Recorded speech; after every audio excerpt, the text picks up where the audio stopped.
fait? Quel est le mode de sélection de ces pays qui doivent accueillir le CITA? Il faut dire qu'à partir de Lomé, nous-mêmes on était surpris. Et il y a eu au moins 4 pays qui demandent à organiser le CITA. Et là, nous avons vu que parmi les pays, il y avait la Guinée, et qui a souhaité, la Guinée-Conakry, je précise. La Guinée-Conakry, qui est un pays que nous tous nous connaissons, sa diversité culturelle et l'impact qu'a eu la culture de la Guinée sur le continent africain, et vu l'histoire de ce beau pays, et il faudrait dire que c'était une fierté pour nous d'aller dans le pays de Samori Touré pour organiser le CITA. Donc, on peut dire que pour l'organisation du CITA en Guinée,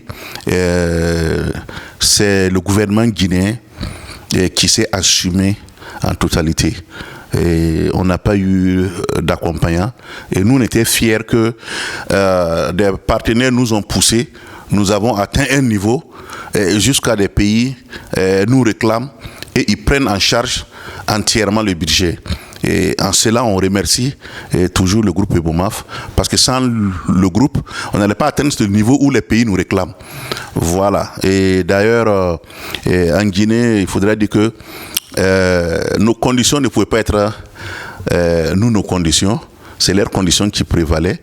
Et même la gestion financière, on était obligé de donner ça à la Guinée. Voilà, pour organiser financièrement la chose. Et quitte à ce qui nous revient, qui nous redonne. Bon, voilà, c'est limité à ça. Bon, et quand nous avons fini en Guinée, il y avait 5 pays qui voulaient pour... Voilà. Donc, puisque à la fin de chaque édition, il y a les pays qui réclament. Il y avait plusieurs pays, dont la Mauritanie, Tunisie, Zimbabwe, Botswana, et il y en a d'autres que j'oublie. Mais il faudra dire que les autorités zimbabwéennes ont insisté parce qu'ils voulaient organiser le CITA, pas à Harare, mais à Victoria Falls. Ça veut dire que c'est l'un des endroits les plus merveilleux du monde, répertorié par l'UNESCO. C'est une chute d'eau qui est là-bas, où il n'y a pas son égal au monde. Donc, ils voulaient nous amener dans ce pôle touristique-là pour montrer à toute l'Afrique. Voilà. Donc, je pense que là, nous avons déposé nos conditions pour pouvoir éviter les erreurs des années passées. Parce que les présidents et les gouvernants ont voulu le CITA, mais toujours qu'avec les ministères, bon, souvent sur des détails, on marche sur les plaquettes. Oui, on va y revenir un peu plus loin. Oui, voilà. Donc je pense que le cahier de charges, ils ont accepté notre cahier de charges, on a discuté, et bon, on était à un autre niveau pour organiser. Mais malheureusement, bon, il y a eu d'autres choses. Mais selon vous, commissaire, dites-nous, qu'est-ce qui pousse ces pays-là à venir taper à la porte de votre analyse? Qu'est-ce qui pousse ces pays à vouloir organiser le CITA? Pour vous dire la vérité, la dimension du CITA même dépasse Interpub qui a créé le CITA.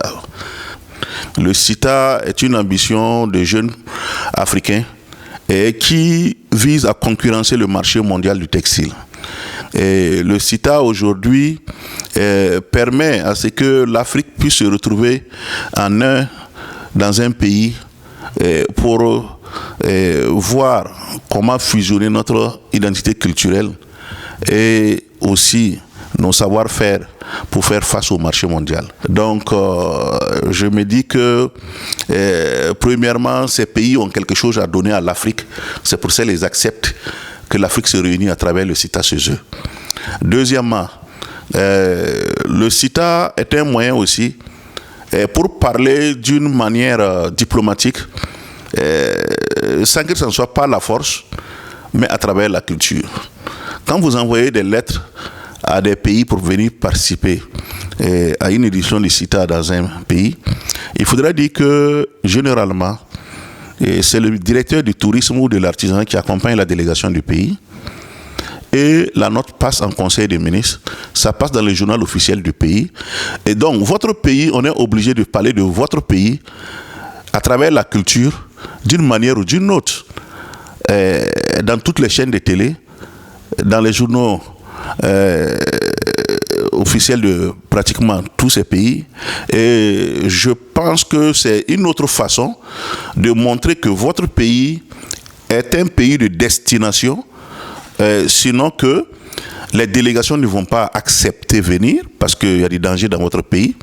Mais si on peut avoir 42 pays, 30 et quelques pays qui viennent, c'est que votre pays. Donc je me dis que dans l'affirmation pour un pays de se montrer disposé aux investissements, c'est une manière pour prouver que, bon, si telle activité peut se passer sans problème, nous avons une économie forte et nous avons un peuple qui est vraiment ouvert et nous pensons que vous pouvez venir investir dans notre pays.